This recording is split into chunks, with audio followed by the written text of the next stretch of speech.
can too. The editor of the UK newspaper The Guardian testified before the British Home Affairs Committee yesterday in London.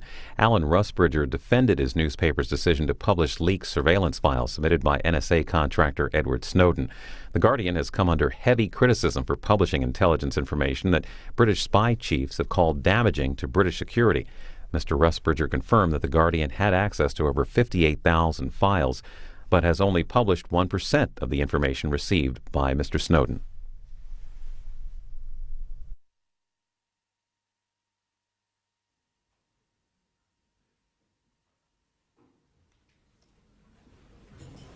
Order. Could I call the committee to order and welcome our witness for today's session, Alan Rusbridger, the editor of The Guardian. Mr. Rusbridger, you are giving evidence as part of the committee's inquiry into counter-terrorism, and thank you very much for coming here this afternoon. Can I refer all those present to the register of members' interests, where the interests of the members of this committee are noted, and could I ask other members to declare any special interests? Mr. Happert. Thank you, Chair. I've written 2 articles for The Guardian on this issue, which is a pleasant surprise I was paid for, which I need to draw the committee's attention to. Thank you very much. And of course I should say that we are all Guardian readers, some more avidly than others. So we all declare our interests. I did read it this morning. Mr. Rusbridger, if we could start with just some facts, then members of the committee will come in and probe you on a number of issues. Can we just be clear at the start, because there was reference made to some newspapers that you've been compelled to come here against your wishes. We wrote to you and invited you to come here, and you are here as part of that inquiry. You don't feel under any compulsion, do you? I wasn't aware it was optional, but I'm glad to be here anyway. Well, you said yes, so there was no need to take that further. On the question of facts, you said in your written evidence to this committee very clearly that in respect of the information that you have got from Mr. Snowden, you've only published 1% of the information that you were given. Is that still correct? It's approximately correct. So we continue to publish stuff, but it's about 1% of what we were given.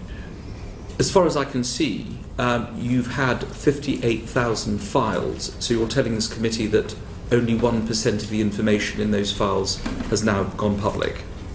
Yes. Where are the other files? Can I give some general context which I think would help you understand about this? Because I think it's important to realise that the initial leak from Edward Snowden... We'll come to that in a minute, Mr. Rusbridger. If you could just establish the facts for me, then please do put it in context. These are just factual questions that the committee would like. You've got a lot of files, 58,000 files. You published 1%. Where are the other files?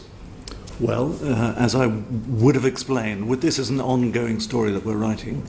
If you think it's sensible that I talk here about where the exact files are, I'm happy to write to you, but I'm not sure that is a really sensible thing to do about the existence of other files in different bits of the world. But there are other files under your control in different parts of the world? There is one file which we hold jointly with the New York Times, which is obviously in New York. Yes. And the other files are under proper... because this is important in respect of the inquiry. Obviously the context is important, but there is criticism that some of these files may not be under your control. They're all under your control one way or the other. One of them, as I would have explained, I think it would be helpful if I could give some context, because it's important to understand there were 4 different sets of information that went to 4 different parties in 4 different countries in 3 different continents. I think it's important to establish that to begin with. Sure. One of them was The Guardian. One of them was The Washington Post, clearly not under my control. One went to Rio and one went to Germany. That's the hand of cards, if you like. We were all dealt. Sure. The Guardian, the security services, governments. And so I can't obviously say that the Washington Post files are under my control, because we are in touch with the New York Times, and we may take evidence from the New York Times in the future, written or oral. But in terms of the files under your control, 99% of which has not been published, you have full control. You know where they are. they are secure and in a place where you feel they can't get into other people's hands. I believe that to be true. Now, you also said in reply to our parliamentary colleague Julian Smith in a letter that I think that was published that there are 850,000 people in the world who have the same information as you have in those files. We were told that 850,000 people, because this goes to the original leak, which is obviously the thing that people are most concerned about, that 850,000 people had access to the information that a 29-year-old in Hawaii, who wasn't even employed by the American government, had access to. So these 850,000 people, this was a figure given to you of people who've got security clearance, or they would know what was in the files that you had? I mean, obviously people were aghast. I think people at GCHQ were aghast that a 29-year-old in Hawaii, not even employed by the American government, could get access to their files. And I was told the figure of 850,000 people who had that kind of access. So is part of the defence, because obviously there is a lot of controversy regarding your publication of this information, that you may have this information, so do 850,000 other people, and they are also in the same position if they choose to be, as Mr. Snowden was, information. So there's safety in numbers, in other words. I think the point is that twice in the last 3 years, these giant databases that were created after 9/11 have proved porous. These secret things have escaped, and that is because so many people have access to them. That is the only point that I think we were trying to make. And when people talk about they use the word catastrophe, or the fact that that there's been this catastrophic loss, people have compared it with McLean, Burgess, Philby, all kinds of things. That was down to the original leak, and that was because, as I say, this 29-year-old, who was one of hundreds of thousands of people, had access to information, and I'm sure that's something that everyone must now be considering what to do about. Now, in respect of what was said to our sister committee, the Intelligence and Security Committee, you were severely criticised, perhaps not personally, but certainly your newspaper was, and the decision that you took, by the heads of the security services, and this is your opportunity to answer them. Mr. Andrew Parker described what you and your newspaper did as a gift that our enemies needed to evade us and to strike us at will. And I'm sure you've heard this phrase before. John Sawyers, the head of MI6, said that our adversaries were rubbing their hands with glee. Now, all heads of the security services were very clear in their evidence to the Intelligence and Security Committee that you had damaged this country as a result of what you had done. Clearly other editors took the decision as well. We know it's been in the New York Times and in the Washington Post and El País and Le Monde and other newspapers. But they're not before us today.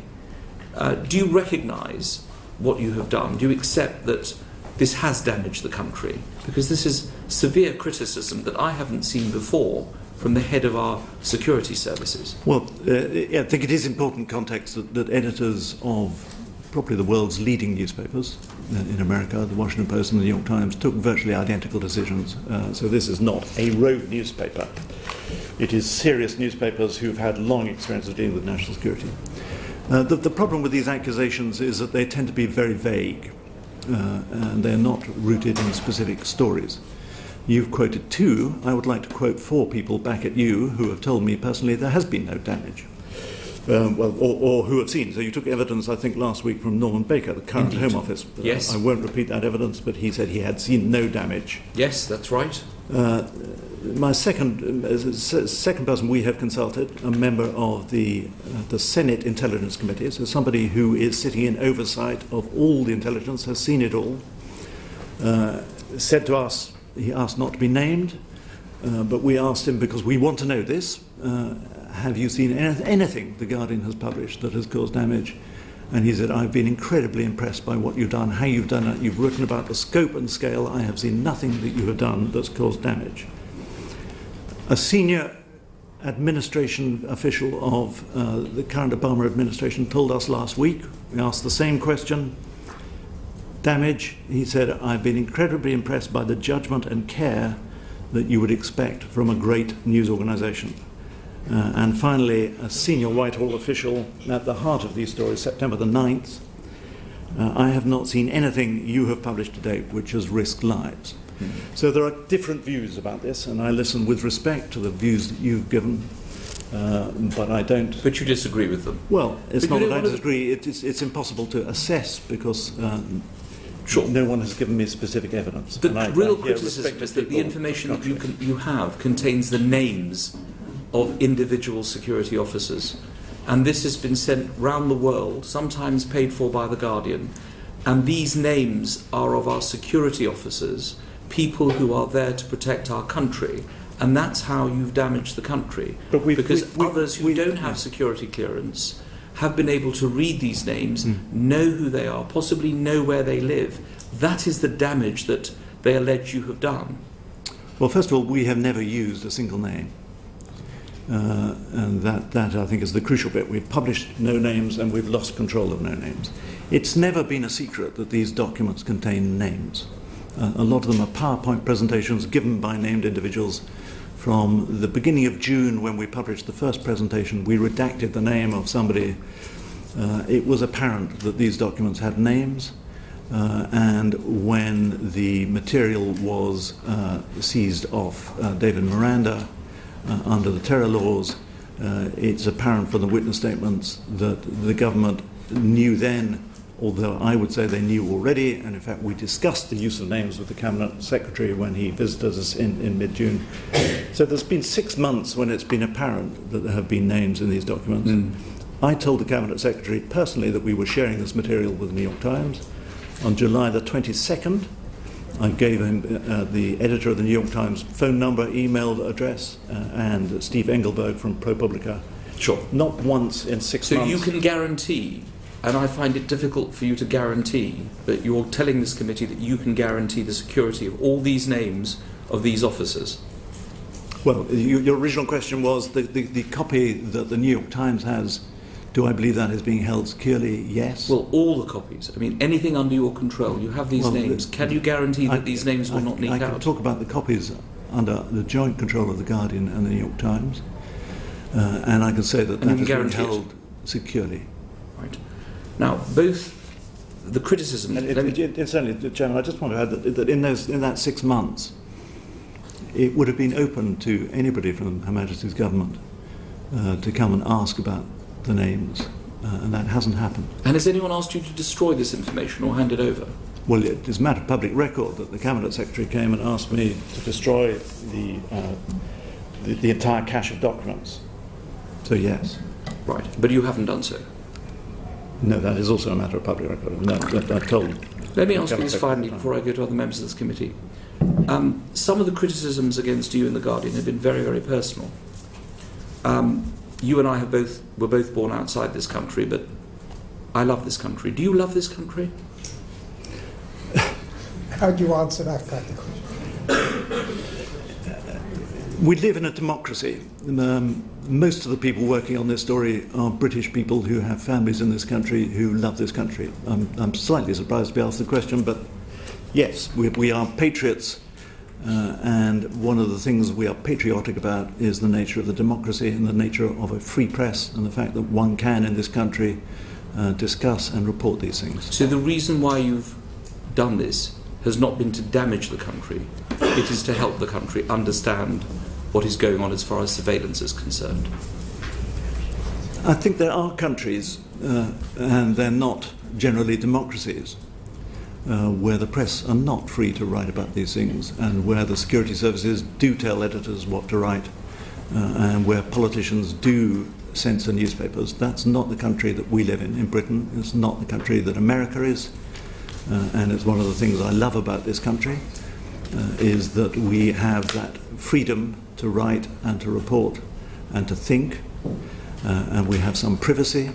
And those are the concerns that need to be balanced against national security, which no one is underestimating. And I can speak for the entire Guardian staff who have families who live in this country that they want to be secure too. Thank you very much. That's very clear. Dr. Julian Hubbard. Thank you very much, and thank you, Mr. Rusbridger, for coming before this committee. I hope we will have similar cooperation from the intelligence security services, because I think many of us would quite like to ask them questions. Now that they've established they can answer them in public, it should just be the people that they trust to ask them questions. They should be able to answer everyone's.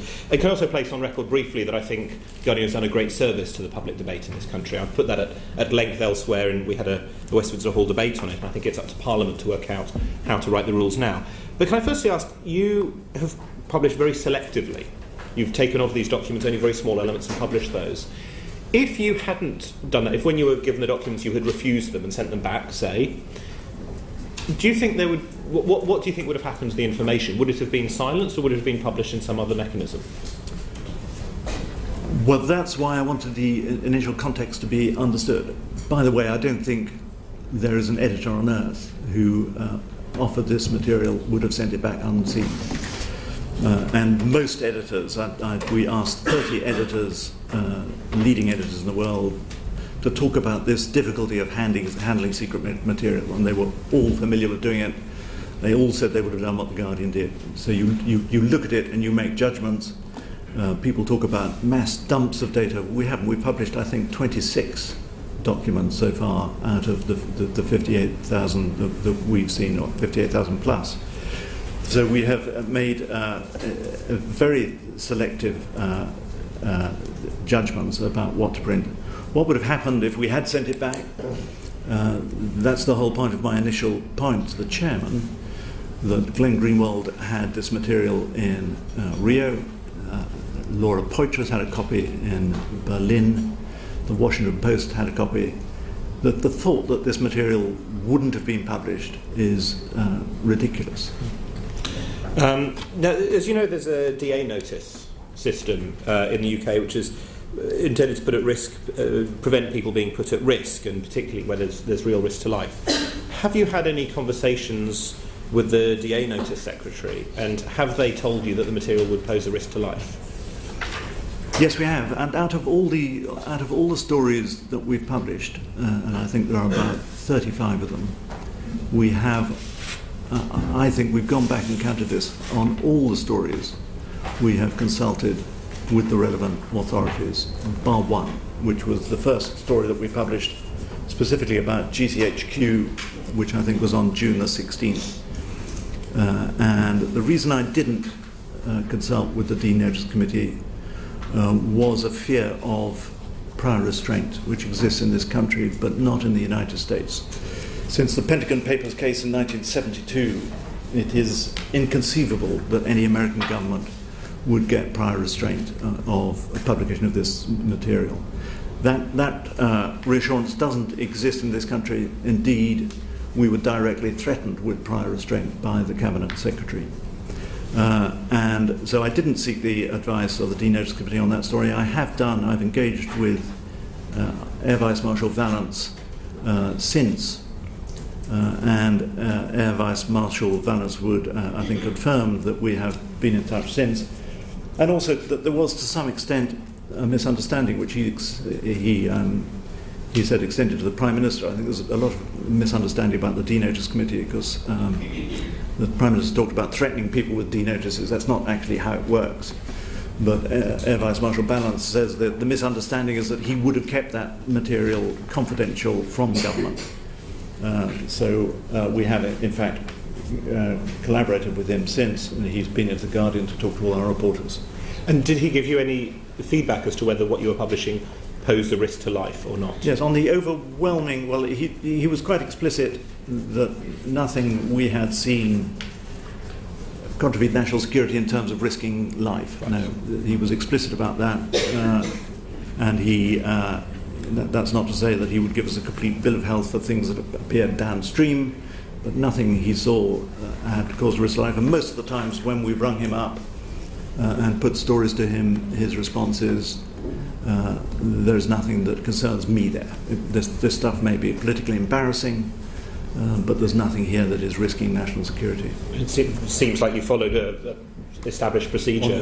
All but the one story. For the vast majority of these things. I mean, you've touched on issues which are of fundamental national importance, really fundamental questions about the future of surveillance, of how much surveillance, having information that wasn't given to us on the communications data bill, and a whole range of things about the future of privacy in a digital age. In Germany, there's huge interest in this subject. In the US, there is huge interest. Parliamentarians trying to revisit legislation, responses from the President. Why do you think there's been so little interest here?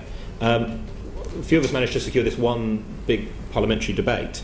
But otherwise, what we have seen, even there, was attacks on The Guardian, rather than Parliament trying to work out what the rules ought to be. Why do you think that is?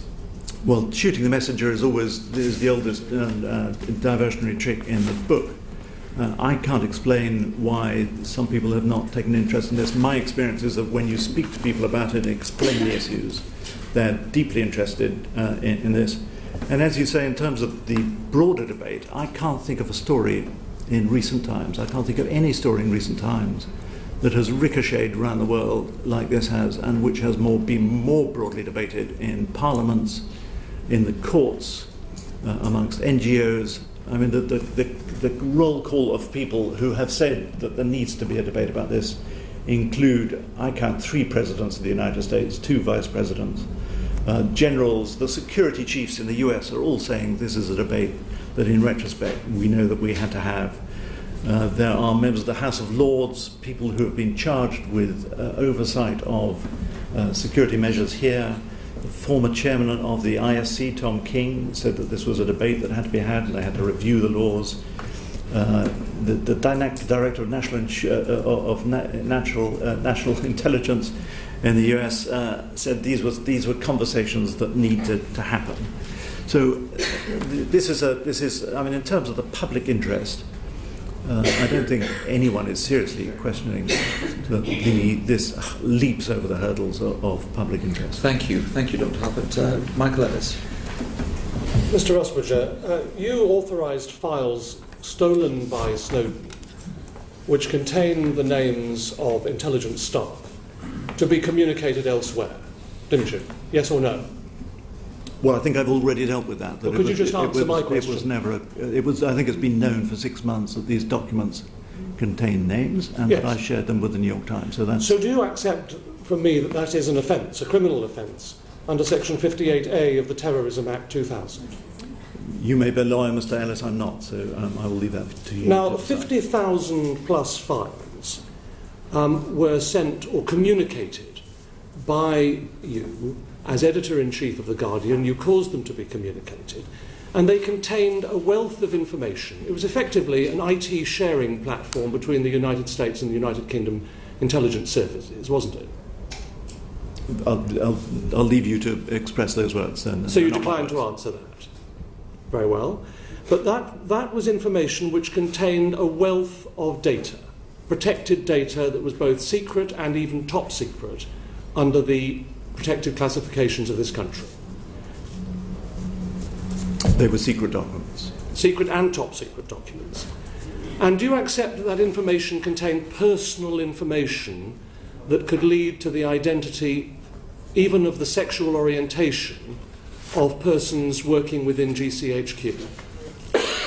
The sexual orientation thing is completely new to me. If you can explain how we've done that, then I'd be interested. In part, from your own newspaper on the 2nd of August, which is still available online, because you refer to the fact that GCHQ has its own pride group for staff. And I suggest to you that the data contained within the 58,000 documents also contained data that allowed your newspaper to report that information. It is therefore information now that is not any longer protected under the laws of this country, and that jeopardises those individuals, does it not? You completely lost me, Mr. Ellis. There are gay members of GCHQ. Is that a surprise? And that they have They're not entitled. It's not amusing, Mr. Rusbridger. They shouldn't have. They shouldn't be outed by you in your newspaper. Well, I don't. What about the fact that GCHQ organised a trip? Either you're going to answer the question or you're not. Mr. Ellis, if you let me answer, I will answer. If Mr. Rusbridger could have the opportunity of answering, then please do go on, Mr. Rusbridger. The mention of the existence of a pride group within GCHQ. Actually, if you go to the Stonewall website, you can find the same information there. I fail to see how that outs a single member of the GCHQ. Well, you said it was news to you, so you know about the Stonewall website, so it's not news to you. And it was in your newspaper. What about the fact that GCHQ organised trips to Disneyland in Paris? That's also been printed in your newspaper. Does that mean that information, if you knew that, information including the family details of members of GCHQ, is also within the 58,000 documents, the security of which you have seriously jeopardised? Again, your references are lost to me. The fact there was a family outing from GCHQ to Disneyland. Do you accept that these files contained methods of trapping cyber criminals, like paedophiles and hackers? Well, the only story that has been identified to us that resembles that description is the story about Tor. And I would welcome the opportunity to talk about that. No, I'd rather you didn't actually, but I don't see any need to further publicise that information. What about the location of safe houses and other safe locations, secret locations? 58,000 documents that contain that information. Well, if you don't mind me just referring to Tor, because the point about Tor, because we're in danger of having a rather analogue discussion about the digital age. The point about Tor is that anybody who is remotely interested in this would have learned nothing from The Guardian that is not available on the Tor's own website. So let's get real about this. There is nothing The Guardian published that is endangering people in the way that you talk about. That is not there already. It isn't only about what you've published, it's about what you've communicated. That is what amounts or can amount to a criminal offence. You have caused the communication of secret documents. We classify things as secret and top secret in this country for a reason. Not to hide them from The Guardian, but to hide them from those who are out to harm us. But you've communicated those documents. Mr. Ellis, is that a question? If you'd known about the Enigma code during World War II, would you have transmitted that information to the Nazis? That is a well-worn red herring, if you don't mind me saying so, Mr. Ellis. I think most journalists can make a distinction between the kind of thing that you're talking about, the Enigma code or the travel of troop ships. This is very well-worn material that's been dealt with by the Supreme Court and that you learn in when you do your NCTJ course. So I can make those distinctions, Mr. Ellis. Thank you. Have members of the board of The Guardian newspaper said to you that, or conceded to you that the law may have been broken in this matter? No. Have you been told by members of the board of The Guardian newspaper that your job is on the line connected with this matter? I think you're under some misapprehension, Mr. Ellis. I'm asking you a question. Well, the board of The Guardian newspaper, if you understood the structure of The Guardian, has no jurisdiction over the editor of Did The Guardian... Mr. Ellis, yes? I think this needs to be your final question. No, I think it's less than 6 minutes, Mr. Bowers. Mr. Ellis, well, order. I'm coming to Mr. Ellis, order. I'm chairing this meeting. This is your final question. This is not a Labour love-in, Mr. Rusbridger, and I'm asking you some questions that I think you should answer. Did The Guardian pay for flights by David Miranda to courier secret files? We paid for Mr. Miranda's flights, which was he was acting as an intermediary between... So you did pay for those flights. So have they been accounted for as a business expense, those flights? Is the UK taxpayer funding a tax break for the transfer of stolen files? If you may not be familiar with the tax laws, so I think we'll move on to our next question. Well, I don't see why you should... Order, Mr. Ellis. David Winnick. Perhaps you're fortunate not to be in a Moscow courtroom in the 1930s, Mr. Rusbridger, with Mr. Wyszynski asking you questions. Were you surprised at the amount of intelligence gathering which was revealed as a result of what Snowden gave to your newspaper and other media outlets? I think many people are staggered by the amount of... Were you yourself, if I may interrupt, were you staggered and surprised? I was staggered. I think we all knew that the intelligence agencies collected a lot of data, and people are still trying to make out as though this data, as though nothing has changed in the last 15 years, since the laws were passed. We've got a lot of analogue laws that deal with the digital world. I think the last serious law that was passed about any of this material was 2000, which was at a time when Facebook hadn't been invented, when Google was still doing its initial funding round. And we're pretending that the laws that covered really crocodile clips on copper wires are stretchable to deal with the collection of maybe 3 billion phone events and the metadata around those a day. So yes, I think there is a staggering amount of information being collected, which has surprised even those who passed the laws that apparently I say, authorise the collection. Would it be right to say that since the reports have occurred, American politicians, senior American politicians in Congress, some who of course denounce, as one would expect, Snowden as a traitor, others have expressed surprise that their own country have been involved in such intelligence gathering on the sort of extensive scale as Snowden has revealed? The people who are most disturbed by the revelations include the people who pass the laws that are being used to justify it. So Congressman Sensenbrenner, who is a right-wing Republican, who drafted and passed the Patriot Act, he was the first person out of the stocks to say that he was appalled that the Patriot Act that he drafted was being used to justify what he regarded as un-American. Come to your question, Mr. Chairman, about patriotism. He was appalled. He said, this is not what I intended by the Patriot Act. There are currently 3 bills in Congress which are being proposed to limit...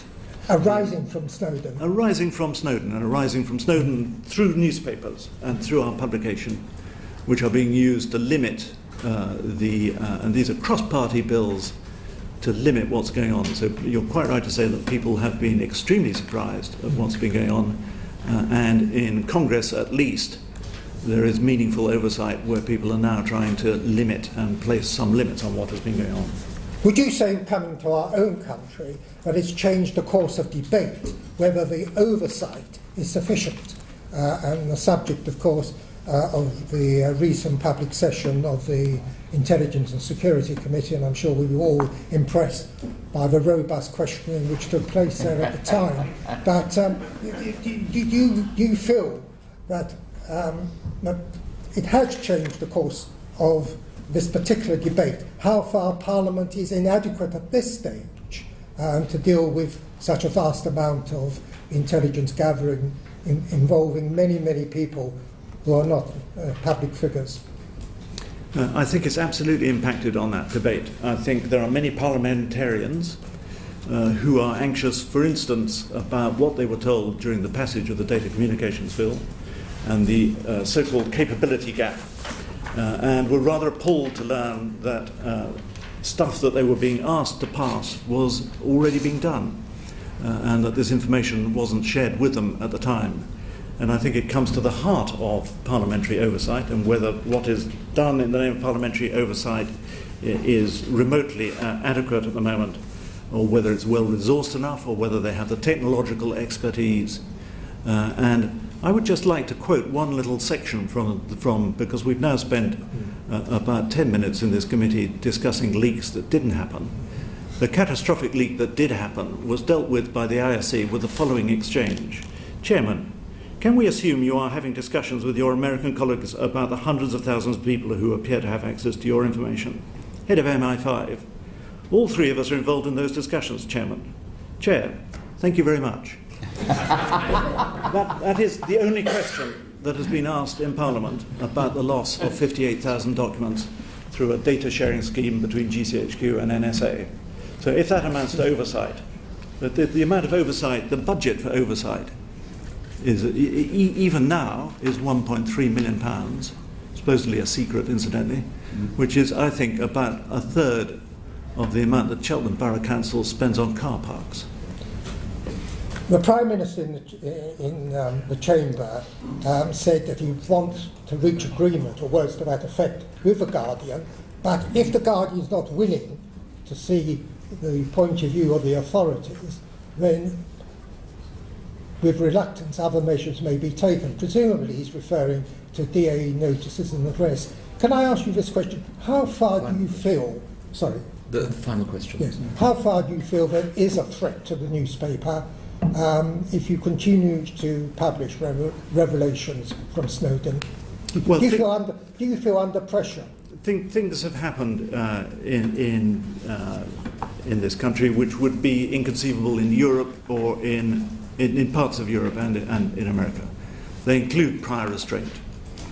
They include a senior Whitehall official going to see an editor to say there's been enough debate now. They include asking for the destruction of our discs. They include MPs calling for the police to prosecute an editor.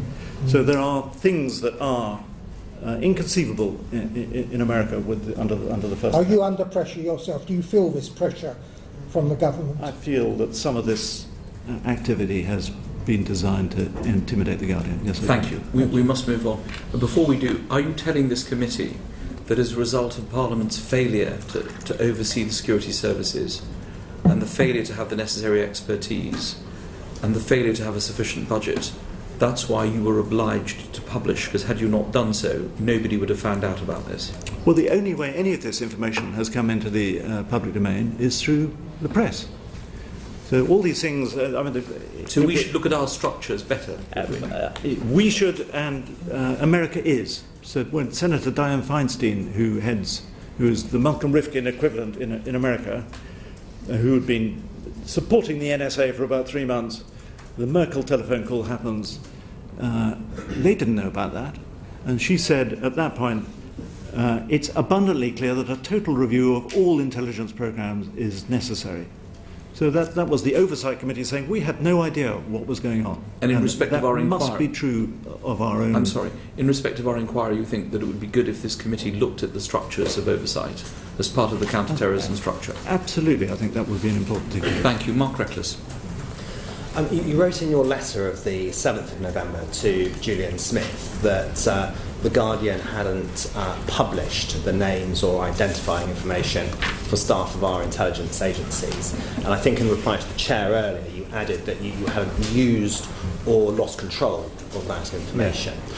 Can I clarify, though, in your response to Michael Ellis earlier, did you say that you had communicated that information to the New York Times? At the danger of repeating myself, we gave the material to the New York Times at the same time, roughly the same time as we told the Cabinet Secretary that we were doing that, and giving the Cabinet Secretary the name of the editor of the New York Times and how to contact her. And you referred earlier to material given to the Washington Post not being under your control. The material shared with the New York Times, did that remain under your control? The material the material was given to the Washington Post by Edward Snowden himself via a journalist called Barton Gellman. The material that we have with the New York Times is in the joint control of myself and the editor of the New York Times. Okay. And when you say you hadn't lost control of the relevant data at any time, does that include the periods when the data was with FedEx, who I understand you've admitted to using to transfer some of that information? Yes, no data was lost, or no control. We lost no control of no data. No names have leaked from the Guardian. And when I previously used Federal Express, I wouldn't sort of naturally refer to the period while whatever I was sending was with Federal Express as being a period while it was under my control. Is that what you're saying? No, I'm saying we haven't lost control of it. So the reporting of the FedEx transmission was grossly exaggerated. This was not. It was reported as tens of thousands of documents, including MI5 and MI6 spies. That was not the case. It was material relating. It was a small amount of material relating to one story that was encrypted to military-grade encryption, was sent safely, arrived safely, and didn't involve any loss of control. You referred earlier to the information having commenced with The Guardian, The Washington Post, Rio, by which I assume Glenn Greenwald, and Germany. Are you saying that all 53,000 files began with each of those four places? Can you repeat the question? Before you said Guardian, Washington Post, Rio, I assume Glenn Greenwald, and Germany. you were saying that the data information had started in each of those 4 places. I'm wondering, are you saying that all of the 53,000 files had started in each of those places? I don't think we know exactly who has what. I think probably the only person who knows that is Edward Snowden. Okay. Was there any information which you had at The Guardian, but that Glenn Greenwald did not until you transferred it to him? I don't know the exact answer to that, because I don't know who got what in the initial. Why would The Guardian have bothered to transfer information to Glenn Greenwald if you already had it? Because sometimes these. I don't want to get too drawn into the methodology of how we've worked, but it's an issue there of have you communicated this information outside your jurisdiction? I'm not entirely. I cannot be entirely sure what Mr. Greenwald had separately from us. What is encrypted in different ways, what is held in what ways, what he has that Laura Poitras does or not. I've seen him on the public record say that he and Laura Poitras are the only people who have complete sets, but I don't know that to be true. Has he not said on the public record that the files, or some files relating to GCHQ, that The Guardian shared with the New York Times, were a set of documents that only The Guardian had until you did that? I don't want to repeat myself too much. I don't know. I know that Mr. Greenwald has GCHQ material that he has that was given to him directly from Mr. Snowden. So I can't tell you exactly what we gave him that he didn't have already. Yeah. I understand if you choose not to answer this question, but do you consider that you have communicated information on the identities of staff of the intelligence agencies out of jurisdiction, contrary to 58A of the Terrorism Act? I think I've answered that to Well, your Mr. answer was Chairman. clear, at least not to me. Well, I'll try and repeat myself clearly. I think it has been known to the government, apparent to the government, for many months that the material that Mr. Snowden leaked included a good many documents that had names of security people working for both the NSA and GCHQ. And as I said, and I'll say it again, I told the Cabinet Secretary in mid-July that we were sharing this with the New York Times. Which you would accept constitutes communicating it outside of the UK. Self-evidently, they work in New York, yes. Okay. And one of the reasons for that, I brought this book along with me today. Some of you will be familiar with this. The people remember in the mid-80s, the Cabinet Secretary travelling to Australia to try and suppress this book, which was written by a former MI5 agent. And we had the ridiculous sight of a British Cabinet Secretary trying to stop the publication of something that had already been published in Australia. And what was very much in my mind was the ridiculous situation that we would be in if The Guardian was the only publication in the world that was not able to publish material that was being published in Rio or Germany or around the world. A final question, Mr. Reynolds. You have, I think, Mr. Rusbridger, admitted a criminal offence in your response just there. I wonder, do you consider that it would not be in the public interest for the CPS to prosecute, or should that be dealt with by the authorities in the normal way? I think it depends on your view of a free press, really. In America, the Attorney General Eric Holder, came out within the last 2 weeks and said that on what he had seen so far, he had no intention of prosecuting Glenn Greenwald. He's gone further. He said that under his watch as Attorney General of the US, he won't prosecute any journalists doing their duty journalistically.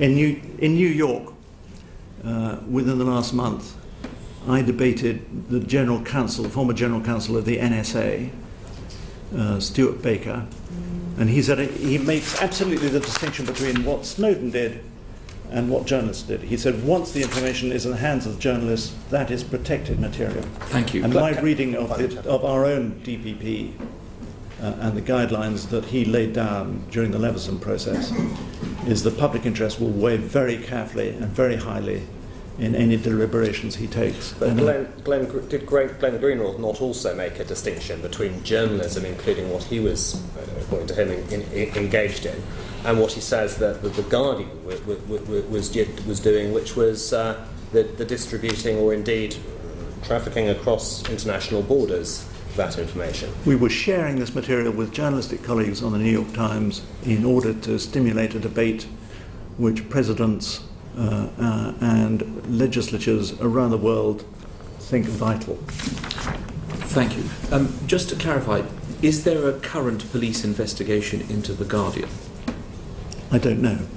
Nobody has communicated with you or interviewed you or asked you any questions about this from the Metropolitan Police? I have seen Scotland Yard say that they are holding an investigation into the matters generally. No one has told us whether that includes The Guardian or not. And just for your records and for public record, the committee has decided to call Andrew Parker, the head of MI5, in open session next year. Paul Flynn. Did you have advance notice of the questions we're asking you today? Including yours. I wasn't. I was told the general areas of concern that might be covered. The stunt of having an open meeting of the intelligence and security meeting with their carefully manicured questions and rehearsed answers to a committee that's accused of being a poodle to the government, many governments, including being cheerleaders for the Iraq War. Do you think this raises the question that the scrutiny provided by that committee is inadequate and we need a reform? Well, as I said, I think lots of people, including former chairs of the ISC, have said that there needs to be, we need to relook at the oversight. And Sir Malcolm Rifkin has himself said that he wants to look into his own committee and get. So I hope this will be an opportunity for people to talk about how oversight could be improved, because I think there's no question that it should be. The United Kingdom government's reaction to this story has been very different from any other government, and Frank LaRue, the United Nations Special Rapporteur, has said the UK's government's response is, I quote, unacceptable in a democratic society, and the New York Times said the UK government is challenging the idea of a free, inquisitive press. Isn't that true? I think what has been going on in the United Kingdom in the last 6 months has dismayed many people who can care about free speech, a free press. And that includes NGOs, it includes at least 2 UN special rapporteurs, it includes people in Europe and many editors around the world. Does the fact that a 29-year-old Hawaiian and 850,000 other people had access to the information suggest that our potential enemies have access to it too? Well, it is in the witness statement of Oliver Robinson, the Deputy National Security Advisor, that they've been working on that assumption since Snowden disappeared with the material. Were you shocked by the revelations of the intense surveillance of allies by this country in places like the G20 and so on?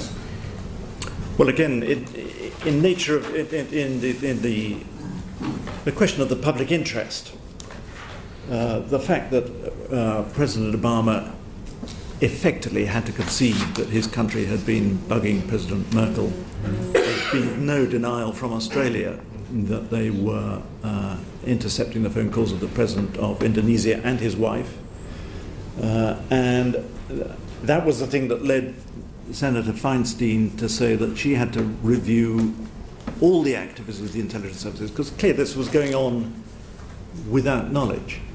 And then you'll remember that the United States came out and said, okay, we will stop bugging these gatherings of the IMF or the World Bank or all these things that they had been bugging, the European Parliament. We don't know. But there were some specific organizations of allies devoted not to espionage or to hostility, but to bridge building and peacemaking. A lot of institutions set up after the Second World War. The United States has come out and said, we won't be bugging them anymore, which to me is an implicit admission that they were. Do you think the reaction of government was less to do with security and more to do with the fact that we have traditionally been neurotically secretive? Well, funnily enough, the Dean Committee that we've been talking about earlier have just published their minutes of their last meeting in November. So that is a meeting of the press side and the official side, and the vice chairman of that body said it was important to distinguish between embarrassment and genuine concerns for national security. The vice chairman felt that much of the material published by The Guardian fell into the former category. So a lot of this stuff is embarrassing because it's come into the public domain rather than threatening to national security. Would you agree that you performed a very important public service for legislators and for everyone else? Difficult question, I know. There is no doubt in my mind, and I'll say this again, and it's not blowing my own trumpet because... please do. Well, it's not done in that spirit, and this has been a coalition of newspapers, including newspapers in Europe.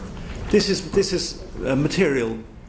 It's self-obvious. It's self-evident. If the President of the United States calls a review of everything to do with intelligence, and that information only came into the public domain through newspapers, then it is self-evident, is it not, that newspapers have done something which oversight failed to do. And I would say that was true of this country and of the United States. I'm grateful to you. Thank you, Mr. Flynn. Nicola Blackwood and then Yasmin Qureshi. Thank you, Mr. Chairman.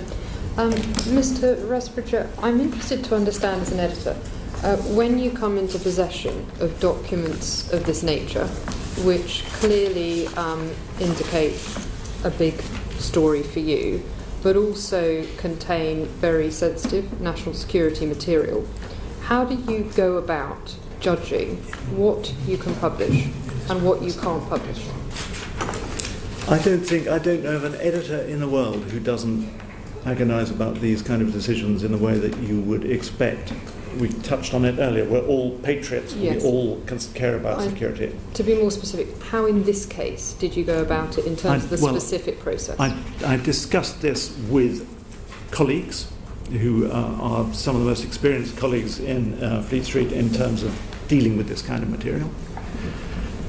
And it's important to know that since in the last 6 months there have been more than 100 contacts with the official side of things.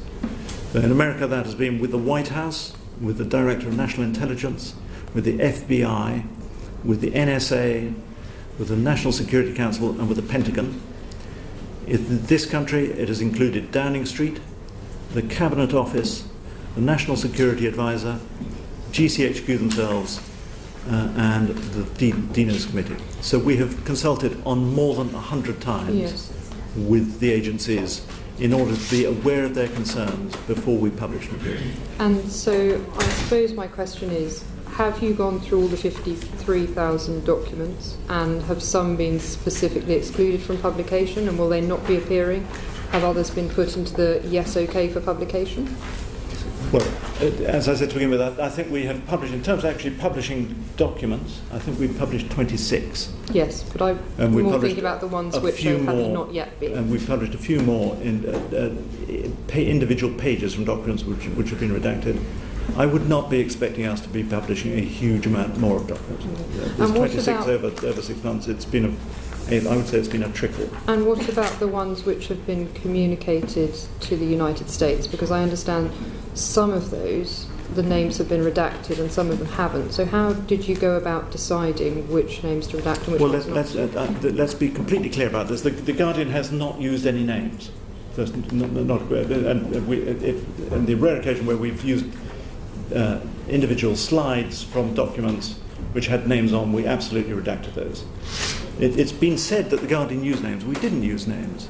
Mr. Rogers, you made it clear that no names were used. Yes, but nevertheless, really the question that I asked here. I asked where you communicated the documents to the United States.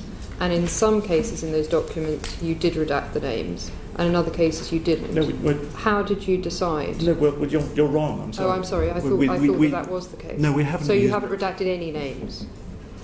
We have not used any names. We have No, redacted. but where you communicated the documents to other papers, which you said before transmission. Yes, exactly. Yes, you're quite right. So where you sent Sorry, names... what is she right about? I'm confused.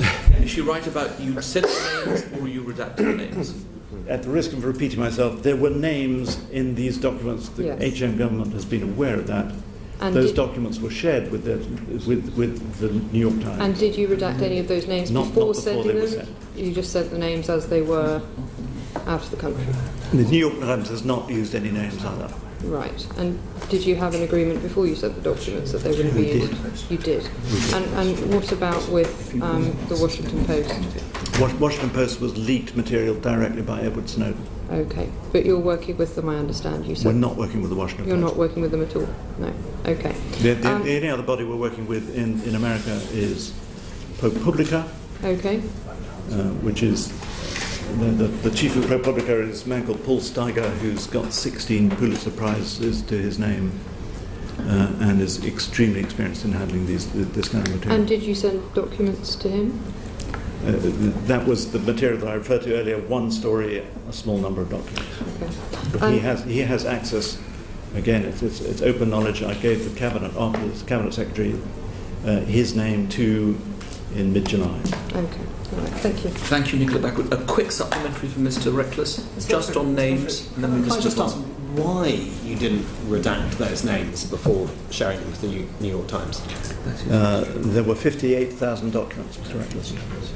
So the public interest defence is not actually the journalism, but that you didn't have the time or didn't want to spend the resources going through them before sharing them with the New York Times. There was a direct. There were conversations with the cabinet secretary, which led me to think that it was wise to share this material. Thank you. The ceremony that took place in your basement, when the secret ceremony, attended by yourself and others, how many people were there? There were 2 from the GCHQ side and I think 2 or 3 from the Guardian. And you all just broke up the hard disks and the laptops, is that right? Is that what everyone was Yeah, doing? it's harder to smash up a computer than you might think. They wanted to... I believe they have giant food mixer... things like food mixers into which you can drop a computer, which would reduce... So the food mixer was brought to the basement of the Guardian? No, we did it with Black & Deckers. Yes. And was there any point in that exercise, if you had the documents anyway and you were going to publish them? The food mixer thing? Well, the serious point is this, and it goes back to Spycatcher, that I was completely clear with the Cabinet Secretary that there were copies elsewhere. Right. And that the destruction of these computers was not going to stop reporting. I think... But they still went ahead and brought the food mixer and you still had the ceremony? We did it with our Black & Deckers, but to their instructions. I think that... I accept this was a hard choice for the government. I think they were balancing a free press with security. I understand the nature of the choice. But the point was that I think the alternative to having newspapers, and you can criminalise newspapers all you like and try and take them out of this. Yes. The next leaker, the next Edward Snowden, the next Chelsea Manning won't go to newspapers. They'll dump this stuff on the internet. We understand that's a wider point. Just on the ceremony, it was just a public relations exercise in the end. I wouldn't say that, but I would say it was pointless. Their aim was to stop publication and to have a dialogue of the sort that we were having, and Mr. Robbins' witness statement makes it apparent the reason they didn't go for an injunction was because they felt that we were behaving responsibly. They lost control of the documents the moment they destroyed them in London. Thank you. Riazmin Qureshi. Thank you, Mr. Chair. From what you've said this afternoon, is it the case that you saying that what you published, or the newspaper published, would not have caused any harm to any intelligence personnel, nor put into risk any intelligence operation dealing with security issues? Well, I don't know, because no one has come to me and said this is the specific harm that you've done. I've seen lots of people who have dealt with the security agencies. I've seen the former Lord Chancellor, I've seen former Home Office ministers, former Foreign Office ministers, people, Paddy Ashdown, who was a former Royal Marine. I've seen people who are serious figures who have dealt with the agencies, who say that one should always treat the claims of national security with proper scepticism. I think that is a proper thing. And I said the only story which any member of Parliament has directly referred to was the story about the Tor, the so-called deep internet, which I'm very happy to talk about if anybody's interested. And second question is, Ben Emerson, Queen's Counsel, who's the UN Special Rapporteur on Counter-Terrorism, they've just announced they're going to be looking into this whole issue about intelligence gathering or information gathered by USA and the UK. And he actually, and I'm just going to summarise what he said, that it's the role of the free press to hold the government to account, and that some of the suggestions from the Tory MPs that Guardian should face criminal investigation, and even some of the tabloid newspapers joining that. Are you welcoming the UN investigation into this issue about the whole issue about gathering of various information and the extent of it? Absolutely. I mean, I think we just had a long and tortured debate about Leveson. And during that debate, we heard repeated assurances from all three party leaders that that politicians would not interfere in the press. And it seems to me, at the very first hurdle, Parliament is in danger of falling in that. As I say, I quoted earlier the General Counsel of the NSA, so this is not necessarily a friend of journalists. He is a full-time securocrat, saying, of course, we didn't want this stuff in the public domain. And I perfectly understand why intelligence agencies want to keep all this stuff secret. But once it is in the public domain, once it is in the hands of the press, the NSA guy says the press must be protected. And that is a wonderful thing about America, and I think it's a lesson which we're still learning in this country. Yeah. And my final question is in relation to the fact that there has been articles published in your newspaper, and I think others have expressed at times, and I know the Chair has alluded to this, about the fact there is a question about the extent of parliamentary oversight of the working of the security agencies. Can I just ask, and I know in the end Parliament will not make its own decision, but do you have some suggestions as to possible ways that Parliament can in fact improve or have more oversight of what the security agencies are doing? Well, I think somebody has to hold the ring between these conflicting debates. We're not talking about one public interest here. Security is obviously a very great public interest. No one's contradicting that. There is a public interest in privacy. There is a public interest in the economic health of tech companies, the economic basis of the digital economy in this country. I've seen the figure of 36 billion as the likely damage to US and UK companies because people are not going to trust these companies on the basis of some of the stories that have come into the domain. So I think oversight has to include people who you need a privacy advocate. You need somebody external who has the technical knowledge, which I doubt many of the members of that committee have. They have a small budget, 1.3 million, and I think there are all kinds of questions that parliamentarians have started asking about whether it's right for this not to be a full select committee of the House. Whether it's right that the chair should be a former person who's had dealings with the intelligence committees and responsibility for them, and whether they have enough resource, and so on and so forth. So I think I'm hearing very helpful suggestions and very interesting suggestions about how the ISC might be reformed as a result of newspaper coverage. Thank you, Ms. Grishy. Thank you, Mr. Rusbridger. Ian Austin. Thank you. What's the sort of point of principle? I mean, it's obvious, isn't it, that all governments are going to gather intelligence and all governments are going to sort of keep that information secret. And why should I accept from you that you're better placed to judge what bits of that information should become public, why are you better placed to be able to judge that than the heads of the security services who say that Al-Qaeda is having a field day and this has helped Britain's enemies? I'm not claiming to be better placed than the heads of the security agencies. I'm just saying there is a broader debate than just security. And in the democracy that I want to live in, I accept that. I don't want the national security to be used as a trump card that says, I'm sorry, you can't publish anything else because national security is going to trumple that. Well, I'm not suggesting that though, but what I want to know is when they, when the people who are sort of experts in this, dealing with it all the time, serving the country and protecting it, trying to protect us all, say that this is stuff that shouldn't be in the public domain, how can you argue that you and the colleagues at the Guardian that you consulted are better able to make a judgment on that, which obviously you do because you went ahead and published it? Well, the Tor story. Let's talk about the Tor story. And Tor, for members of the committee who aren't familiar with this, is a system of communicating in encrypted form. It was built by the US Navy. It is funded to this day by the State Department. Why is it funded by the State Department?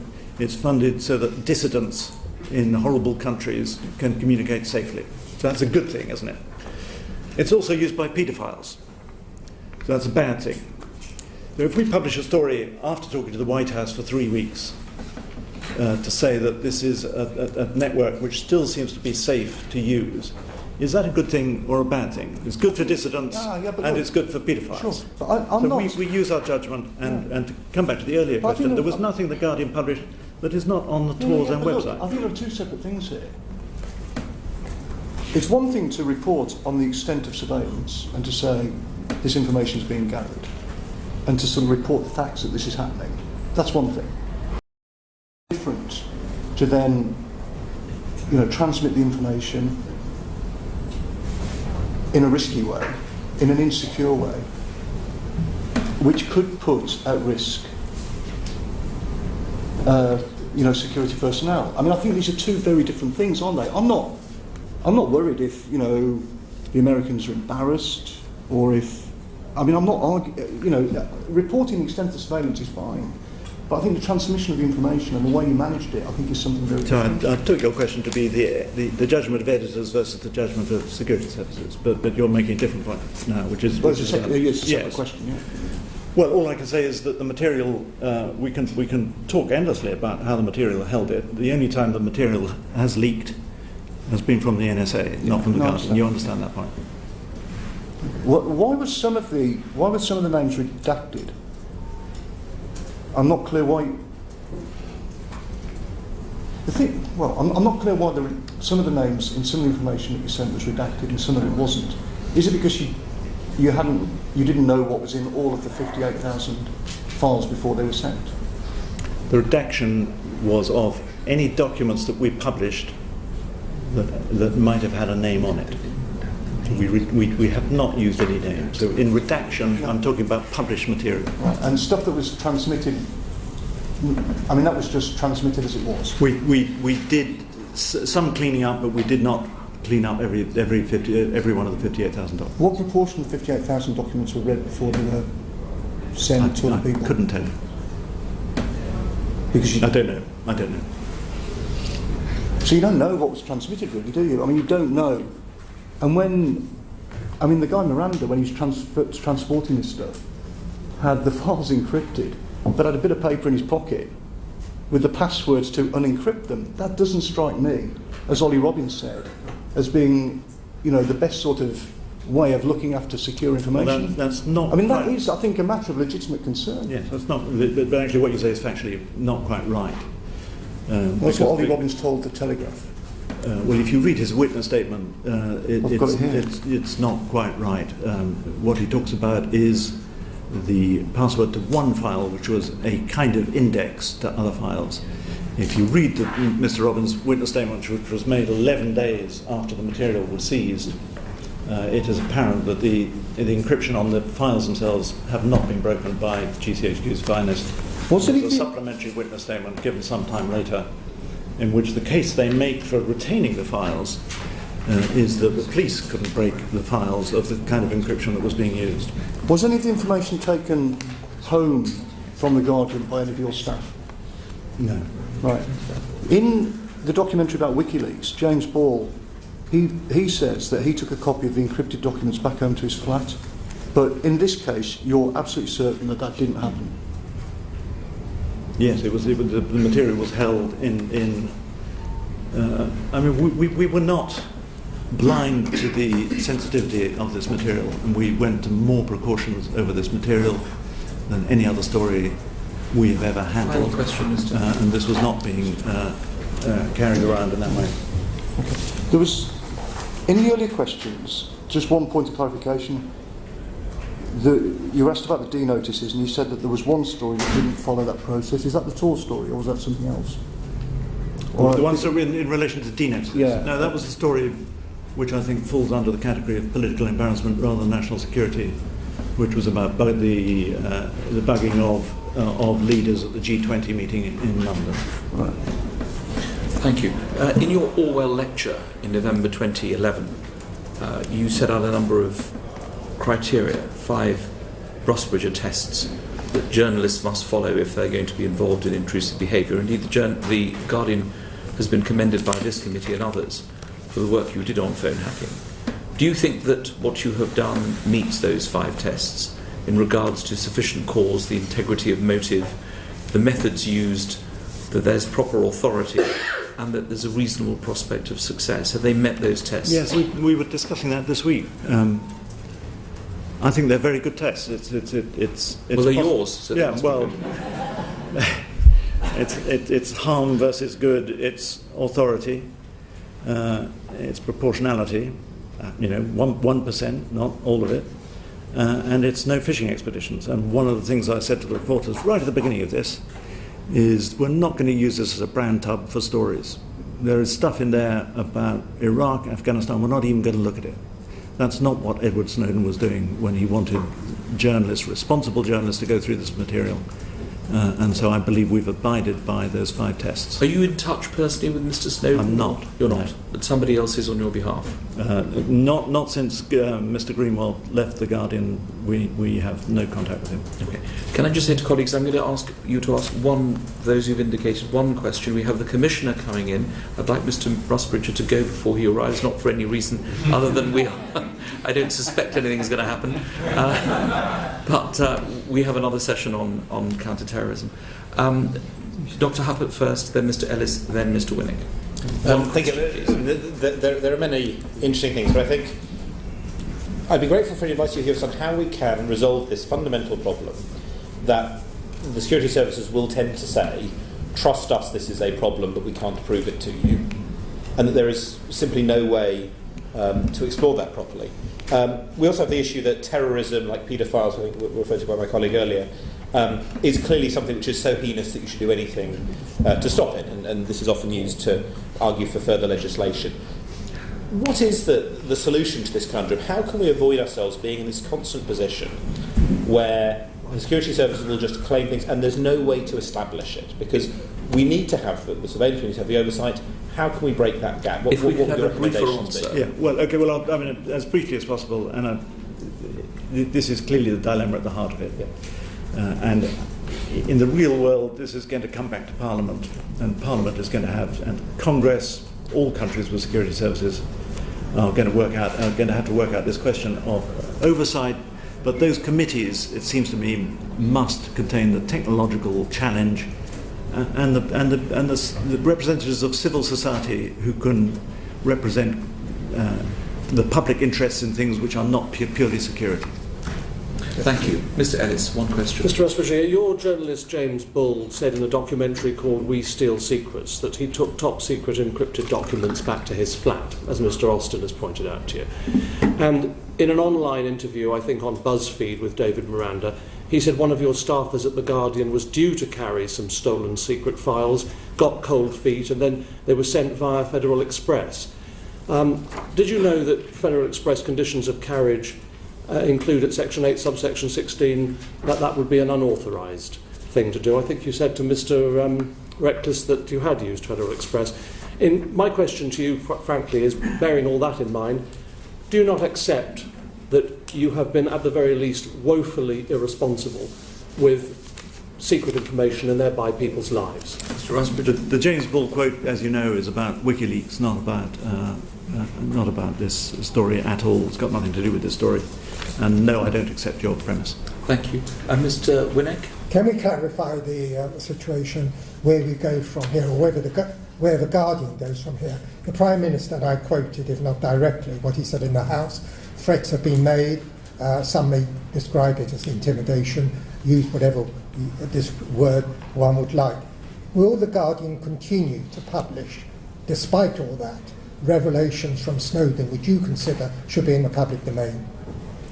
We have been working slowly and responsibly through this material with some of the best journalists in the world, 100 contacts with government and agency sources, so we will continue to consult them. But we're not going to be put off by intimidation, but nor are we going to behave recklessly. Thank you. I'm glad to hear that. Mr. Flynn has a final question. What question do you think this committee should ask the head of MI5, obviously, bearing in mind he likes advance notice of questions? Well, I think the question that Mr. Huppert raises at the end is the crucial one. I've met most of the heads of agencies, and I know they're serious people who think about these things. But equally, it's apparent that some elements of the intelligence services, I'm speaking generally, not necessarily about ours, have been a bit out of control, literally, because they were not within the control of people who should have known about it. That is a dangerous state of affairs, and if it's true of America, it is to some extent true here because of the relationship between NSA and GCHQ. So I think the question for the head of MI5 is the one that Mr. Huppert raised, which is, what is the forum in which this can be meaningfully overseen with people who have understanding of the technology, who are adequately resourced, and who understand the broader questions and the broader public interests of civil society which are engaged by these questions. And you were quite satisfied that those who protect our country by gathering information and dealing with terrorist organisations like Al-Qaeda, Al-Shabaab and other organisations have not been undermined by what you have done, and those of us who sleep safely in our beds at night should not feel that they have been undermined at all by what the Guardian has. Well, the biggest threat is if you're working in a situation where there are people inside these organisations who are so troubled by what they see and who are troubled by the relationship between the legality of what's going on and what engineers can now do, what President Obama said, what they can do as opposed to what they should do. As long as you've got people amongst those hundreds of thousands of people who are so troubled that they're going to leak these massive databases in order to generate the public debate that the President says is necessary, then you've got no security. And President Clinton talked the other day about we're in danger of having a world where there's no privacy and no security. That's a bad situation for everyone. So I think there are mature conversations to be had as a result of what's been published. Mr. Rusbridger, thank you very much for coming here. You've been very clear and open in your evidence. Thank you. Order. Could I have the Commissioner, please?